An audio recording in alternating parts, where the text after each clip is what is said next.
আমি মাননীয় মন্ত্রীর সময়ের স্বল্পতাকে বিবেচনায় রেখে আমি আর এড্রেসের দিকে না যেয়ে দু একটা কথা আপনাদের সামনে বলার প্রয়োজন মনে করছি। আমি প্রথমেই ল রিপোর্টার্স ফোরামের আজকের বার্ষিক সাধারণ সভার সফলতা কামনা করছি। বিগত দিনে যারা দায়িত্ব পালন করেছেন তাদের দায়িত্ব পালনের ক্ষেত্রে কোনো ভুল ত্রুটি যদি হয়ে থাকে, নতুন যে কমিটি আসবেন সেই কমিটি ভুল ত্রুটি সংশোধন করে আগামী দিনের এই কমিটির সদস্যদের প্রত্যাশা পূরণে কাজ করবেন। সেক্ষেত্রে সম্ভাব্য নতুন কমিটিকে আমি আগেই অভিনন্দন জানিয়ে রাখছি। তবে একটা কষ্টের কথা বলতে হয়, সুপ্রিম কোর্ট কেন্দ্রিক আপনারা যে সমস্ত সাংবাদিক বন্ধুরা আছেন যারা নিয়মিত বিভিন্ন মিডিয়া হাউসের প্রতিনিধিত্ব করেন, তাদের আজকে দ্বিতীয় কোনো সভায় আমাকে 2 সপ্তাহের ব্যবধানে যোগদান করতে হচ্ছে। এটা আমি মনে করি আমার জন্য কষ্টের, এবং আপনাদের এই কথা বজায় রাখা ভালো। মাননীয় মন্ত্রী সাহেবেরও জানার জন্য বলছি। আমাকে বলা হয়েছে আমিও সাংবাদিকতা করতাম, অবশ্যই আমি সাংবাদিকতা করতাম, এবং আই ওয়াজ এ ভেরি সিজেন্ড সাংবাদিক। আগেও বলেছি, এখনো বলি, অবিভক্ত ঢাকা সাংবাদিক ইউনিয়নের সর্বশেষ সদস্য আমি। যে সময় বিএনপি পন্থী আওয়ামী লীগ পন্থী বলে বিভাজন ঘটেনি, যে সময় ঢাকা সাংবাদিক ইউনিয়ন ফেডারেল সাংবাদিক ইউনিয়ন একত্রে ছিল, যে সময় ঢাকা রিপোর্টার্স ইউনিটি জন্ম হয়নি, সেই অবিভক্ত ঢাকা সাংবাদিক ইউনিয়ন এবং বাংলাদেশ ফেডারেল ইউনিয়নের আমি একজন সদস্য ছিলাম। সুতরাং সাংবাদিকতা এবং সাংবাদিকদের প্রতি আমার একটা অন্যরকম ভালোবাসা আছে। আমি এ কথাটি বলছি এই কারণে যে আমাদের বিভিন্ন মিডিয়া হাউসে কর্মরত বেশ কিছু সাংবাদিক বন্ধু তারা একটা ভিন্ন নামে একটি সংগঠন করেছেন, যারা আপনারা সবাই একত্রে ছিলেন।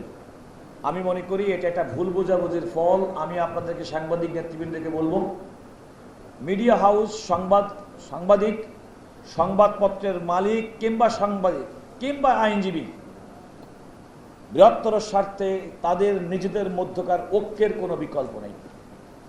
আমি প্রত্যাশা করব দায়িত্বশীল যারা আছেন, আমি এখানে দেখছি হান্নান ভাই ছিলেন দীর্ঘদিন পর্যন্ত এই সুপ্রিম কোর্ট কেন্দ্রিক সাংবাদিকতা। ইতিমধ্যেই ফারুক ভাইয়ের কথা মনে করা আছে, মরহুম ফারুক কাজী, মিজানুর রহমান খান, এবং আপনারা জেনে থাকবেন সংবাদকর্মী এবং বস্তুনিষ্ঠ সাংবাদিকের প্রতি আমার কি ভালোবাসা। অ্যাজ ব্যক্তি, সুপ্রিম কোর্টের ইতিহাসে নন আইনজীবী একমাত্র ব্যক্তির জানাজা অনুষ্ঠিত হয়েছে সুপ্রিম কোর্ট প্রাঙ্গণে আমার পীড়াপিড়িতে।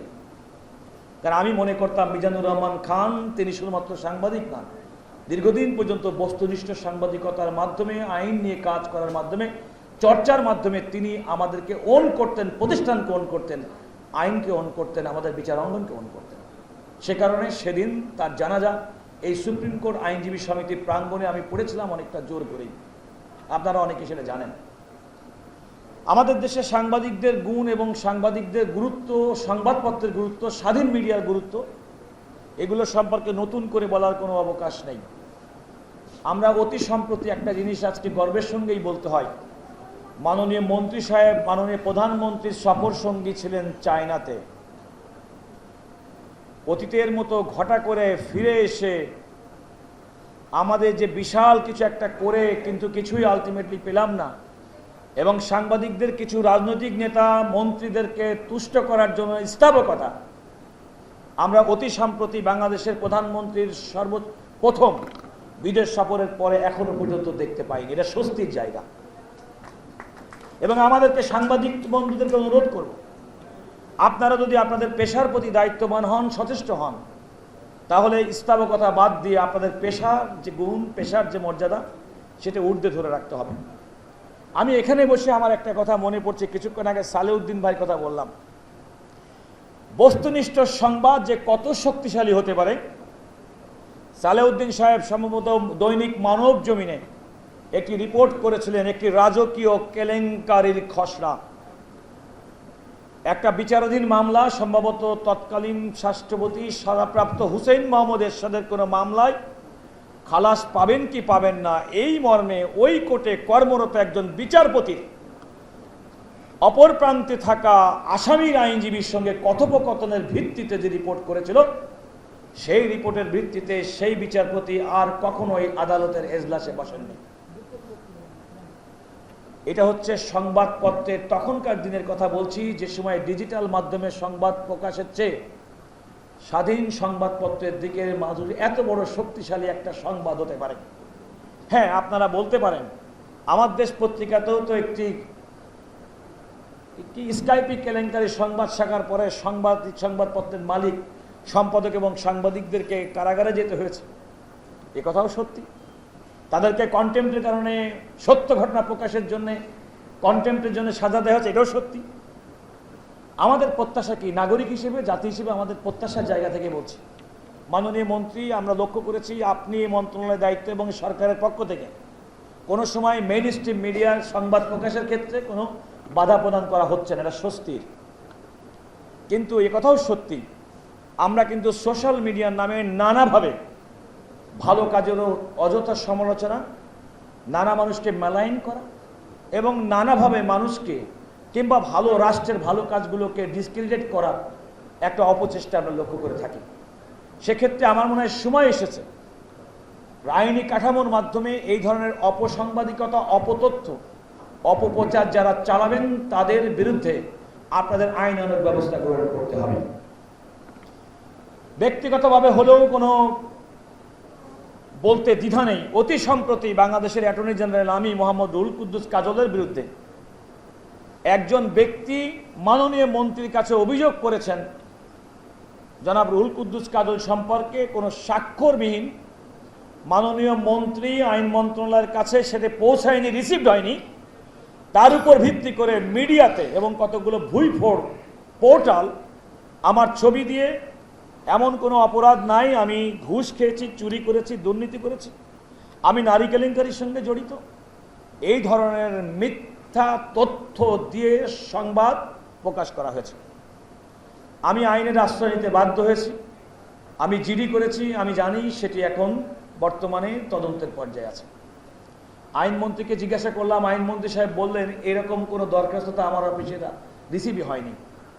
একদিন পরে জানা গেল যে ব্যক্তির নাম দিয়ে অভিযোগ করা হয়েছে সেই ব্যক্তি নিজে বলেছেন যে আমি সোশ্যাল মিডিয়ায় খবর পেলাম আমার নাম ব্যবহার করে কে বা কারে মানে একটা ভিত্তিহীন সংবাদ প্রকাশ করেছেন, মর্মে তিনি একটা জিডি করেছেন।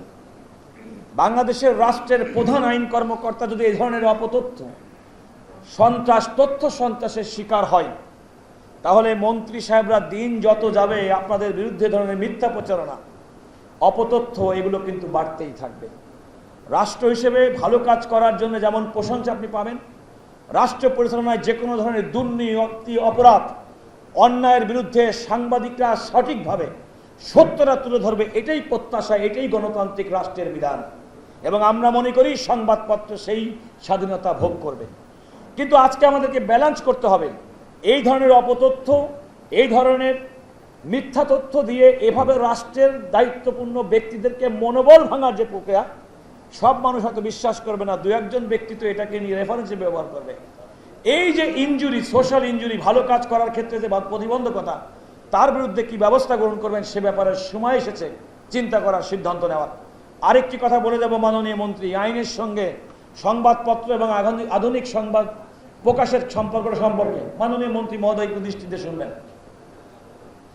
আমরা এখনো পর্যন্ত 150-200 বছরের পুরনো ফৌজদারি বিধান নিয়ে আমাদের আইন পরিচালিত হয়, দেওয়ানি আইন পরিচালিত হয়, 18 সালের মধ্যবর্তী সময়ের পরের মামলা আইন।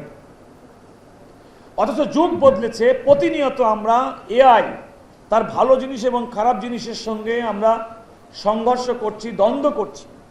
মানুষ সোশ্যাল মিডিয়াতে এআই জেনারেটেড কোনো ফেক নিউজ এমনভাবে বিশ্বাস করা শুরু করেছে, জাতীয় পর্যায়ের অনেক নেতৃবৃন্দ সেই নিউজের সূত্র ধরে নিজের প্রতিক্রিয়া ব্যক্ত করেছেন, পরবর্তীতে ক্ষমা চেয়েছেন। অতি সম্প্রতি আমি নাম বললাম না, জাতীয় পর্যায়ের নেতৃবৃন্দ। তাহলে এই যখন আমাদের আর্টিফিশিয়াল ইন্টেলিজেন্সের যখন অবস্থা, সেই ক্ষেত্রে আমাদের আইন কিন্তু যুগোপযোগী না। আমি অতি সম্প্রতি লক্ষ্য করেছি সাইবার সুরক্ষা আইন, এটি সংশোধনের জন্য একটা মন্ত্রী পরিষদের কমিটি গঠন করা হয়েছে, মাননীয় মন্ত্রী সেই কমিটির সদস্য বলে জেনেছি। আগামী দিনের চ্যালেঞ্জ মোকাবেলায়, তথ্য সন্ত্রাস মোকাবেলায় কিংবা আগামী দিনের সময়ের ক্ষেত্রে with the advancement of artificial intelligence আমাদের আইনটাকেও যুগোপযোগী করতে হবে। আমি একটা খেয়াল করে দেখেন, আপনারা সাংবাদিক বন্ধুদেরকে আমি আপনাদেরকে অনুরোধ করব, 8 তারিখে একটা মামলার শুনানি আছে, আপনারা শুনানিতে থাকবেন। জনাব শিশির মনির সেই মামলার বাদী পক্ষের আইনজীবী।